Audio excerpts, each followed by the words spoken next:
and still it was just as busy. Staged at the Ordinary as well. Staged at Fig. That was great. But then we just didn't.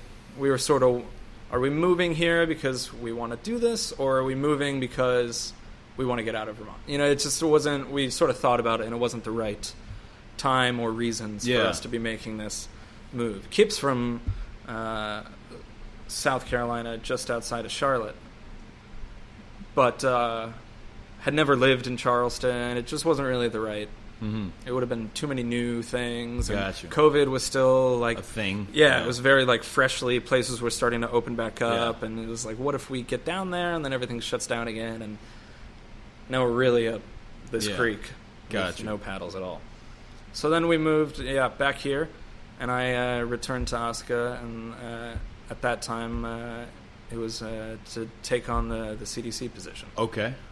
So you took the CDC position? Yeah, reopening in COVID, so many things. Originally we were going to like open just outside. There's a beautiful patio out back, and then just like, whoop, they gave us like a week lead.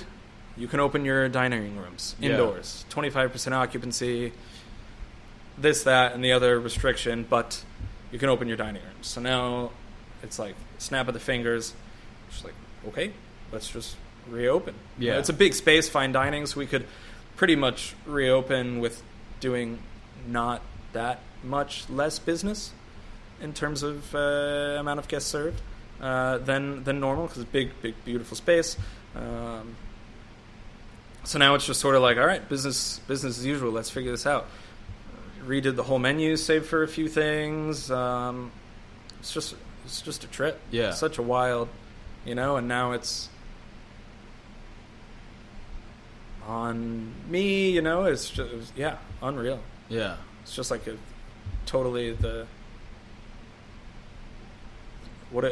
great way to cap off that experience. Exactly. Yeah. So you're still affiliated with them?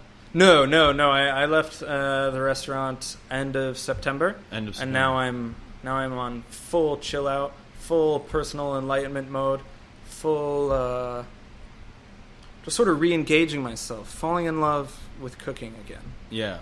Because there's so many things that come with big restaurants like that, Yeah. Like like we said, I didn't really like sports. My lack of competition in me, it probably didn't exactly make me very much better at them. But then I was sort of running on it, because it's good to sort of have that when you work in these big boy places, I just felt like that was I've satisfied that bit of me. Okay. And now I know the things that I like to cook. I know how to cook them. If I have an idea, I know how to get it onto a plate. I know how to run a kitchen. I know the kind of chef that I want to be, that I am. So now, this pop-up coming up on Sunday is the first step in that direction. Of course I want to open a restaurant. I want to open a restaurant in a year. You know? Here in New York? Yeah, totally. Yeah. Brooklyn? Manhattan? Yeah, no, Brooklyn, absolutely. Brooklyn. Okay. I fucking hated living in Brooklyn and working in Manhattan. Yeah. Brooklyn is so much more cool than Manhattan. I hear that. Yeah. For sure. Totally. And what sort of restaurant are we talking here? Tasting menu? No, not yet. Casual? No, the pop-up that I'm doing on Sunday is going to be a set menu just for having control over this one-off event. Casual, a la carte. The concept is called Folks Running Around All Over Looking for Some Kind of a Little Place. Okay. It is a lyric lifted from a Woody Guthrie song called Talking Columbia.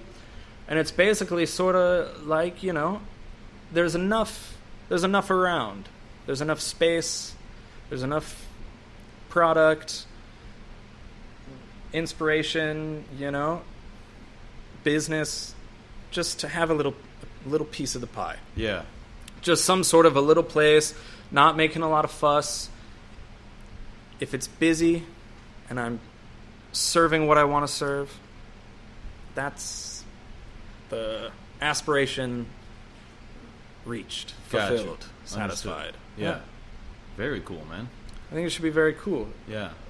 a lot of Scandinavian influences. Mm-hmm. That was my interest before I even began working at Oscar, and then have been cooking a lot of that as well. Mm-hmm.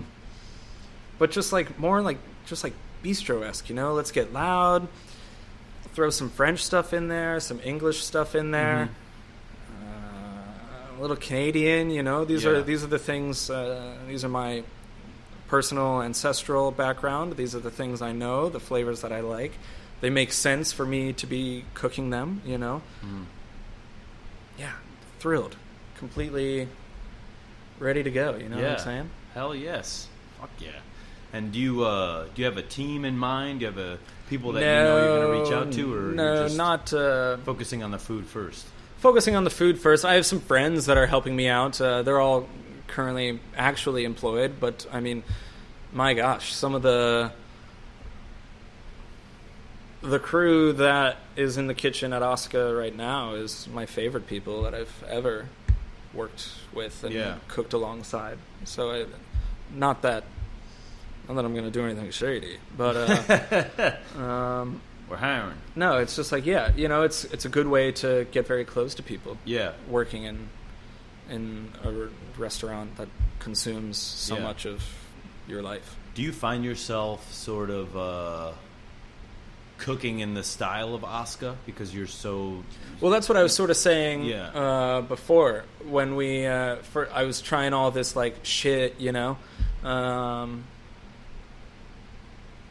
but then I sort of took a step back and just be like, it's too, maybe it's over manipulated, or it's a little too precious, and I just sort of, even though it's like a set menu, and with an a la carte menu, you can like throw in something like super wacky amongst all your things, and it would still make sense because you don't have to order it, or if there's like if your food is just littered with, if your table is just littered with plates of food, then it doesn't necessarily matter if there's like an oddball in there. In fact, it can be quite interesting or charming or whatever, but there's all these different things that you have to consider, of course, when you're serving like a set menu. The flow needs to be correct and all that, but I still wanted to have like this element of rusticity, I don't know. I kind of like the word clunky. I think clunky is a cute word. Just like have things bigger, you know what it is. There's no like punches and like shapes that wouldn't occur like naturally. Things I get what you're saying. Yeah. I think that's where the cuisine is going. Mm-hmm. I think we're going back a little bit and reassessing what we loved. Yeah. The other day I did an event and there was a bordelaise sauce, and I was like, it's fucking delicious. Yeah. Like, when's the last time you fucking made bordelaise? Yeah. It's like totally. Because we get away from these trends, and you're like, oh well, that's so 90s or that's so old school. It's right. like, well, fuck it. That's what got us here, right? Yeah. Like, why aren't we using these things anymore? Yeah. Yeah, totally. I think the rules are changing for the better. Yeah. And it's almost like there are no rules. For sure. Because all our cuisines are mixed, especially here in New York. There's so, people come into restaurants and they're not like, this isn't from this. Right. You know what I mean? They're just like, oh, cool, he's doing this. Yeah. Great. Yeah.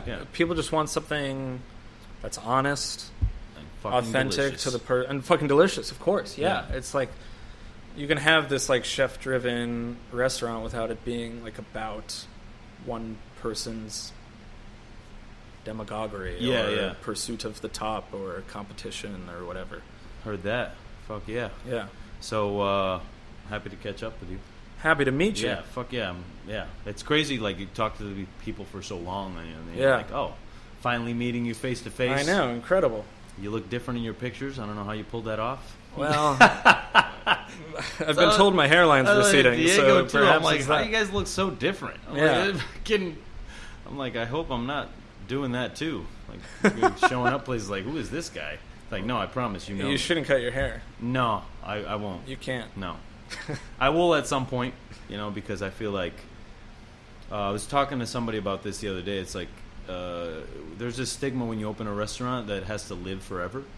And it's like, I don't think that that's necessarily true. Like, I think you can have a restaurant that's great for 8 years and then close the bitch. Yeah. Like, I think that that's completely acceptable. Yeah. And it's not a failure. Yeah. You know, especially when you choose your ending. Yeah. You know.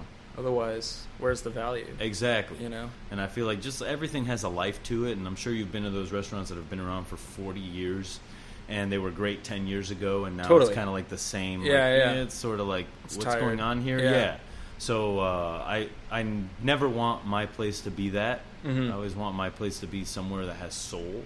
Yeah. And just, you know, everything needs to die, and that's just what I feel now. There It's you like, go. Be great for 8 years, close the bitch, open another one. You know? That's right. Like, that's it. It's like having 9 lives. Yeah. It's like being a cat. Exactly. Chefs are like cats. Chef cats, That's another T-shirt. cat chef. It's a chef coat with cat ears, or a chef hat with cat ears. Chef. Who Oh, like a knows? toque. Branding, yeah, Meow. branding right there. Meow. Fucking, this has been fun. This has been so much Signing fun. off. SUCIOTALK. Check out my boy Chris Cote, cooking in New York. I'm sure you're going to be popping up all over. Do you have any other dates set? No, nothing yet. Talking to people though. Yeah, Yeah. 100%. All right, so look out for him. Is there any website that they can find you on? There isn't. No. Yeah. There's Instagram? Yeah, it's a vacant account. We'll post some more things after Yeah. the event on Sunday, but Heard it's that. at Folks Running Around. At Folks Running Around. So check that out. Reach out if you want any more information on what he's doing, or if you want to cook for the man. You know what I mean? All those young cooks out there aspiring to be great. SUCIOTALK signing off, New York edition. Yeah.